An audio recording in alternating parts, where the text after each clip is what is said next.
If you bring up the name Ella Fitzgerald to anyone, the response will certainly be warm and respectful, a moment of admiration or an assertive nod as you utter the name, for this woman, in all of her individual glory, helped form what we regard as music today. In other words, generations of artists would cease to exist without her influence. Young children would not have fallen in love with the silky sweetness of Fitzgerald's vocals, nor the grand scapes she made through her lyricism. However, in 1917, Ella Jane Fitzgerald was born in the midst of spring, and everything else followed. Fitzgerald is often regarded as the queen of jazz music and of American culture in general. The likes of Louis Armstrong and Bill Crosby were the soundtrack to her childhood, and dancing was a significant passion of hers growing up. Having started her career during the early 1930s, she had a long and lustrous career. Humble beginnings, nonetheless, are what made Fitzgerald the legend she is today.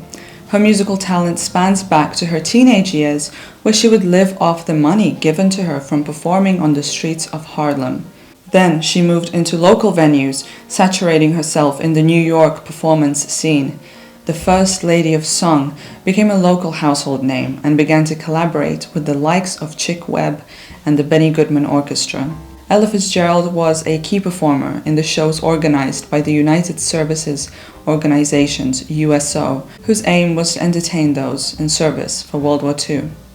Although this was not always received well by racist discriminators, many times African American performers, such as Fitzgerald, had to adhere to the exclusionary rules of performing at separate USO centers for African American people. In the interest of contributing to the cause, she remained dedicated even when the situation was not the safest. Similarly, Ella Fitzgerald was involved in donating to child welfare. Rather private in this area of her life, Fitzgerald was genuine in her concern for helping people, instead of merely gaining positive media attention. Throughout the 1940s, Ella continued to rise in popularity and carried on working with musicians. She even had a moment on the silver screen in 1942 with Ride 'em Cowboy, singing a nursery rhyme. It was not until she signed with the music label Decca, whose talent was often in jazz music, that she began releasing solo work. Her debut album, entitled Ella Sings Gershwin, is a delectable collection of renditions from composer-songwriter sibling duo George and Ira Gershwin. Her voice is pure and controlled, of a stripped-back production. The dancing piano keys of Ellis Larkins complement Fitzgerald's voice as it moves through a whirlwind of infatuation, rejection, betrayal, and longing.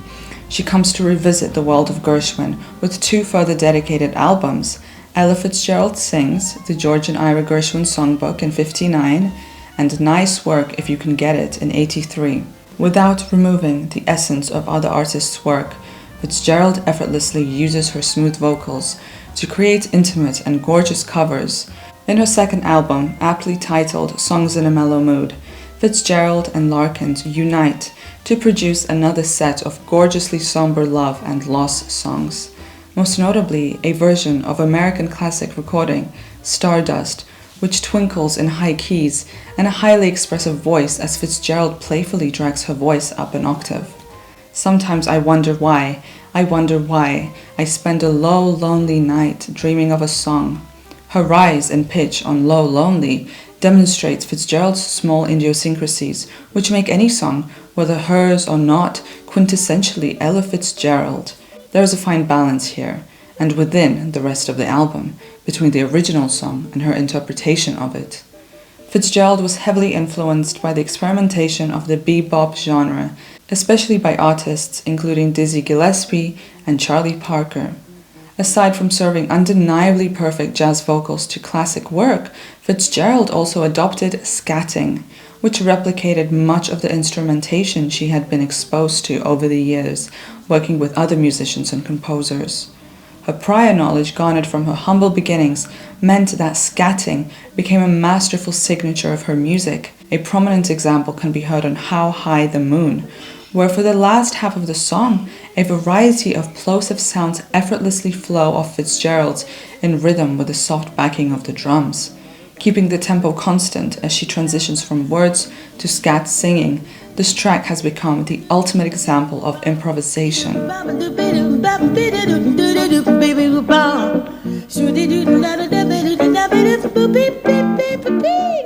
In the latter half of the 50s, Fitzgerald made the decision to move labels over to Verve.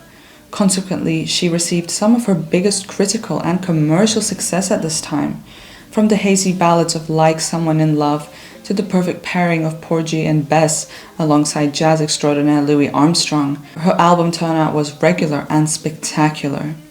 However, it is her voluminous big band music in Ella Fitzgerald Sings the Cole Porter Songbook, which to this day remains a classic in the discography. This record opens her project of songbooks, which entails a series of songs from composers and songwriters whom Fitzgerald herself picked. Uniting American artistry with Ella Fitzgerald's dreamy vocals, grand orchestra, and polished production, a new approach to the art of music was introduced. This time in her career was essential in projecting her into new commercial heights, away from just the cult following of the jazz scene and into the mainstream. Regarding her interpretation of Cole Porter's work, the Songbook album contains bouncy bass lines and bluesy melodies. Porter's composition allows space for Fitzgerald to play with tone and diction, as demonstrated on the light-hearted Too Darn Hot, where her voice becomes gritty and has more force, whilst Let's Do It brings an atmosphere of passion and intimacy, which Fitzgerald responds with effective pauses and delayed delivery. Stylistically, the vocals are at their most sophisticated, yet experimental.